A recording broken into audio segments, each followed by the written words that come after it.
Okay, alright. Update po tayo sa King Pao for today, guys. Eto na naman tayo, guys. Update sa kaganapan ng King Pao. Ito po, ayon dito sa ating legit na sources po ay si Paolo Avellino at si Kim Chiu po sa fandan ng Chowking. Talagang pinakita po nila dito na hindi iniwan ni Paolo Avellino si Kim Chiu. Kahit saan man pumunta si Kim Chiu ay nandun pa rin po si Paolo. Haba-haba, ang dami na nakakapansin sa kanila kung naglilibing na ba ang King Pao. Pero in fairness naman guys ay hindi naman nila sinasabi or hindi naman nila binubuking yung kanilang sarili sa pag-amin ba na naglilibing na sila. Pero in fairness halatang halata kasi nga pag umalis si Paolo Avellino nandun rin po si Kim Chiu, dala-dala din niya yung mga gamit nilang dalawa. In fairness, kay Paolo naman guys ay lagi namang kasama ni Kim Chiu sa lahat ng bagay. Sabi nga ng kanilang kaibigan na nagsasabi na yung bang may code name pala yung dalawa pag sila ay nasa set. Sabi nga ng kanilang kaibigan guys, pag tuwing nasa set sila, ay pinapakita nila dito na hindi naman tumag-racist, hindi naman inaamin yung dalawa na nandun na sila sa isang bahay. Pero ang nakakalata lang sa kanila guys is yung PA nila, yung personal assistant nila guys, na tuwing tumatawag si Kim Chiu na dalhin yung mga gamit, nandun pa rin si Paolo Avellino. In fairness naman kay Paolo guys ay super protective naman kay Kim Chiu dahil syempre guys, kung mahal mo isang tao, normal lamang na protektahan mo yan kahit saan man yan. Kaya nga po, sabi ng mga pagkasugit nilang hanga na napakaswerte rin ni Kim Chiu kay Paolo Avellino dahil kahit sinasabi ng mga karamihan na magkaiba sila ng mundo, I mean is magkaiba sila ng pinanggalingan na pamilya, ay hindi pa rin hadlang yun para sa kanila na magkaroon ng relasyon. Ayon niya din dito yung dati pa lang rumor na ex-girlfriend ni Paolo Avellino guys ay it's look like naghahabulata ito kay Paolo sa ngayon dahil ayon dito sa ating nasagap na balita guys ay itong Siger ay matagal na pala silang engaged daw ni Paolo Avellino. Pero itong si Paolo guys, ay tanungin mo po siya sa ngayon ay hindi naman po niya sinasabi na may ka-engage siyang babae. Noon po guys, noon po ay nagkaroon po na engagement sila Paolo Avellino at yung mother ni Aki, pero hindi naman yun natuloy. Yun lang yung babaeng naka-engage ni Paolo and the rest of her rumor girlfriend po ay wala naman. Kaya nga po nagtataka si Paolo Avellino sa mga issues sa kanya ngayon na binabato kasi ang dami nagsilabasan na issues guys. Tuwing nagva-viral ng kanilang photo ni Kim Chiu ay may mga lumalabas din na issues sa kanya. Kaya nga po nagtataka din si Kim Chiu kung bakit kapag may issue din kay Paolo Avellino, may issue din kay Kim Chiu na kung saan yung mga nakakalakal na balita noon, yung hindi pa sila, ay yun yung palagi lang ini-issue sa ngayon guys. Kaya marami netizen po ang naghahaka na hindi lamang ba si Kim Chiu yung kanyang naging ka-engage or something like that dahil ang mga nagiging nagva-viral sa ngayon guys ay yung previews na karelasyon ni Paolo Avellino.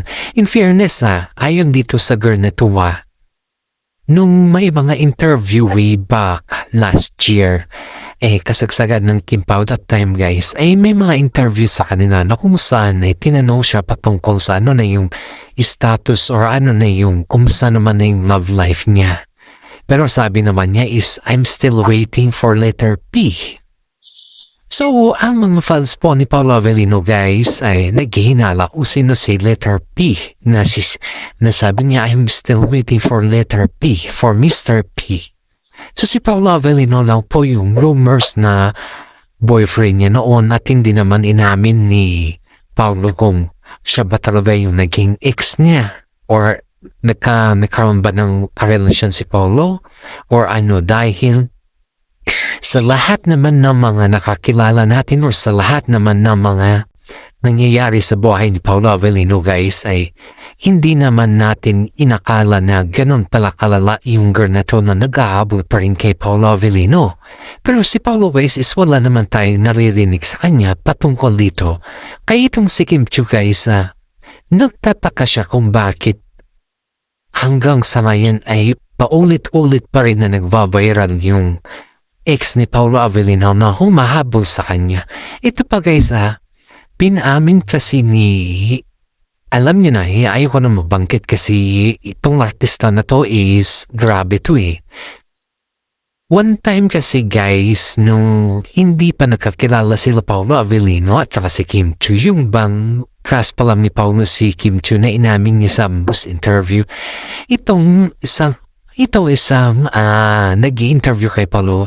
Ang artista nito guys is kilala siya.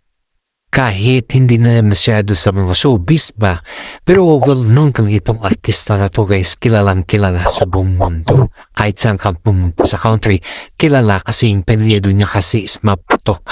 As in kilalang kilala. One time guys is in-interview itong si Paulo Avellino, pero in fairness kay Paulo yung bang nagsasabi talaga siya ng totoo na naging sila ni girl. Pero hindi nagtagal kasi nga it's look like ayaw ata ay Paulo dahil dun sa parents ng girl is hindi naman sa kasi yung parents ng girl kasi guys kung tignan isang artista din to singer ito yung parents ng girl. Kung tignan mo sa pelikula niya is parang pamasa pero in reality daw guys is may lideriko para sa kanyang anak. Ang background naman ni Paulo Avellino is yung hinuhugot sa kanyang obligasyon niya kay Aki na kung saan noon daw ay hindi niya nasuportahan. Kaya nga nagkaroon ng misunderstanding sila Paulo at saka si girl na ito at parang pinayuhan ata sila guys na wag mo nung ilantad. Yung parang patago muna that was before guys.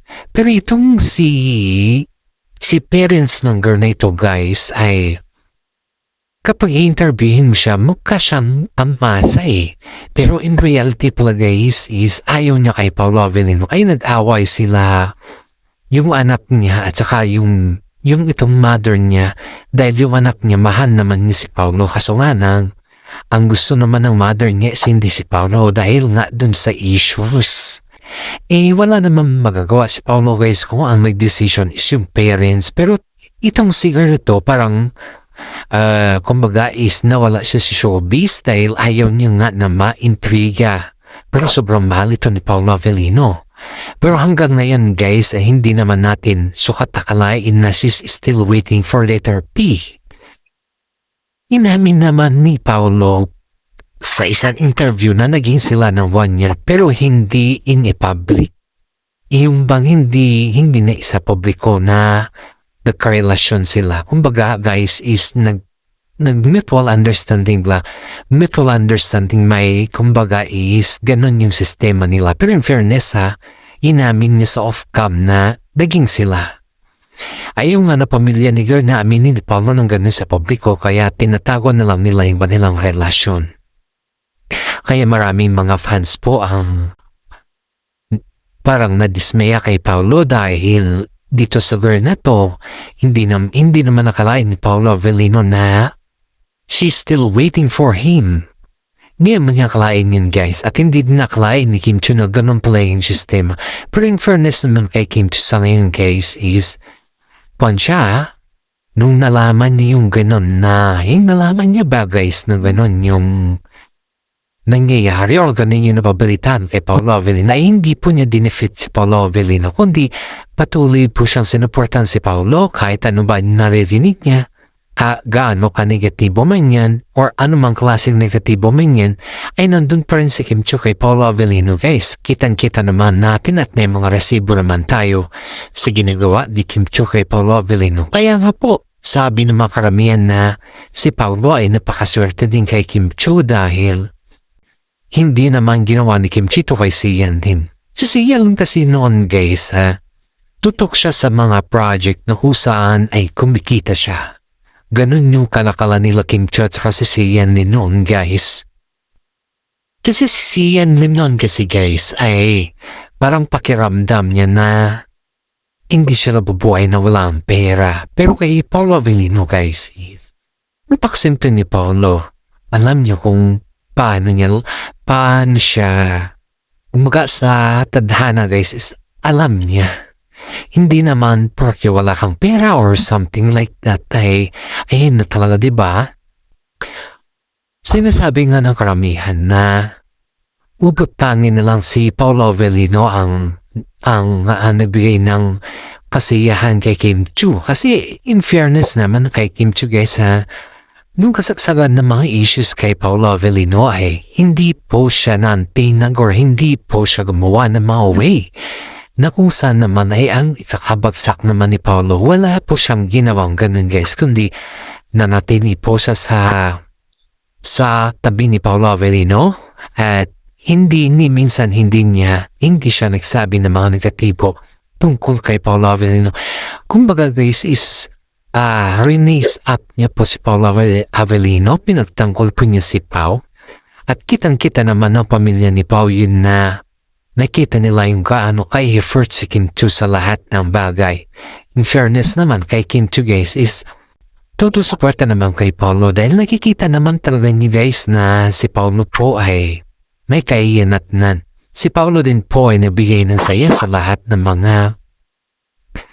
mga tao gaya ng mga pamilya ni Kim Chiu kahit sabihin na natin guys na medyo alanganin si Lakam sa kanya. Pero si Kim Chiu naman guys ay hindi naman yun.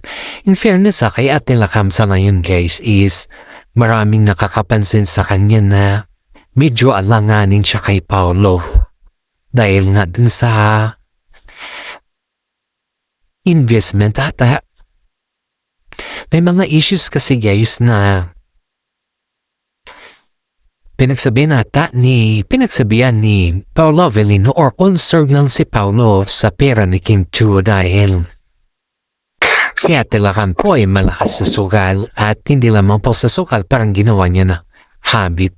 Siyempre si Kim Chiu naman yung naghahanap buhay sa kanila. Kaya nakita naman ni Paolo Avellino yung kahirap ni Kim Chiu na maghanap buhay or maghanap kita ba yung earnings ba dahil ang pagka-artista naman guys ay hindi naman forever yan. Yan niya po yung sabi ni Paolo kay Kim Chiu na hanggat meron pa tayong maraming mga blessing ay paghandaan na natin yung ating mga future. Kasi yung future natin ay hindi naman yan basta-basta. Kasi pag mag-retire tayo bilang isang artista, magkaroon tayo ng business, dyan na yung lalago yung ating business. Yan po yung sabi ng Paolo Avellino kay Kim Chiu.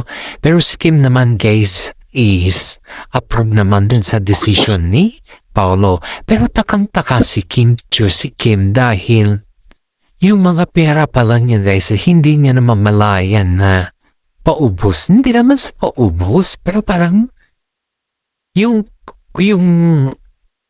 nababawasan. Dahil siyempre guys, si Ate Lakam yung kanyang pagkatiwalaan siya kasi yung naging pamilya niya, siya yung napalaki sa kanya, siya lahat yung nandyan, pero yung ginawa naman ni Ate Lakam ay parang inabuso naman niya guys. Pero si Kim Chiu po ay kahit todo depensa pa rin siya kay Ate Lakam pero yung pakiramdam ng karamihan is parang nadihado si Kim Chiu sa kanyang pera. Kaya na nung nalaman ni Ate Lakam guys na medyo na-control si Kim Chiu sa kanya sa pera ay ang mas isip ni Ate Lakam guys ay si Paolo yung na-control sa kanya. Kaya nagkaroon na medyo tampo si Ate Lakam kay Paolo dahil dun nga siguro sa advice na kay Kim Chiu. Pero in fairness naman guys, kahit naman siguro sino o kahit naman siguro ikaw kung sakali ikaw yung gano'n ang sitwasyon, siyempre advisean mo pa rin si Kim Chiu dahil nga mahirap naman kumita ng pera na yan at hindi naman basta-basta. Ang pera ay pinaghihirapan yan, hindi yan dinadampot. Kaya yun nga po yung sabi ng makaramihan na pasalamat si Kim Chiu kasi may concern pa na netizen or concern pa ng mga ibang tao, concern pa mga tao ba sa kanya dahil kung hindi concern si Paulo sa kanya, hayaan niya na lang na lang yung magiging resulta or yung ganun na lang yung magiging output ng kanyang pera. Dahil nga po guys, ay lumaki si Paolo Avellino sa hindi naman sa sobrang hirap. Dumaan kasi siya sa mahirap na pamilya. Gaya tayo, dumaan kasi sa hirap ng buhay guys is alam mo i-value yung pera eh. Alam mo kung saan mo gamitin at alam mo rin kung paano mo ito gamitin, diba? Pero pag dumaan ka kasi sa mga ganyan na pagsubok or sa mga dati ng mayaman, aba syempre yung luho ang inuuna dyan, hindi yung investment kasi nga umaasa ka sa kayamanan ng iyong pamilya. Pero si Paulo guys, nagugustuhan siya ng mga senior citizen lalo na sa mga ibang bansa. Shout out po natin yung mga fans natin dyan sa ibang bansa guys na palaging nanonood, palaging nakikinig, palaging may ayuda sa atin dahil sila naman po ang ating inspirasyon sa pakwan ng Kimpaw. Lalo na hima kasama na aking nanay dyan guys na nandyan naman po nakikinig sa ating update. Maraming salamat po. Paki-like and share naman po yung ating updates. I love you senior citizen. Kayo po ang aking inspirasyon sa aking pagbablog kasi nga po ang nanay ko po ay favorito po nila. Paborito din po niya ang Kimpaw. Okay, alright. Ito may bagong ayuda rin tayo sa may ibang update guys. Si Kim Chiu po ay tumulong sa mga nasalanta ng baha sa Cebu. Aba guys, kahit gaano kahirap ang sitwasyon ni Kim Chiu ay open wallet pa rin siyang tumulong. Hindi po siya kagaya ng mga iba na yung sa pilitin ng pwedeng fairness kay Kim Chiu Kahit ang dami niyang problema talagang tumulong siya guys. Ang daming track ang kanyang mga dalang mga pagkain, nagbibigay siya sa mga ibang artista kaya challenge nga sa Kim Chiu. Challenge mo sila Kim Chiu kasi yung sa mga ibang artista kasi hindi sila lumalabas pag walang kamera pero itong si Kim Chiu ayaw niya na may kamera kasi baka sabihin na yung kanyang pagtuno ay ginawa niyang kumbaga is only in on cam. Kaya nga sabi no, EDS na kahit anong problema is hawak kamay pa rin tayo kasi isang buo lang tayong Pilipino at kung may mga problema ang ating mga kabayan, tulungan natin hanggat kaya pa natin. Kaya nga po saludo si Ogie Diaz kay Kim Chiu dahil si Kim Chiu po ay tumutulong sa mga nasalanta ng bagyo. Maraming salamat Kim dahil isa ka sa mabubuting artista na tumulong sa ating kababayan na nasalanta ng bagyo. Sa oras ng kagipitan, ikaw ang nandyan. At maraming salamat at God bless po sa ating lahat.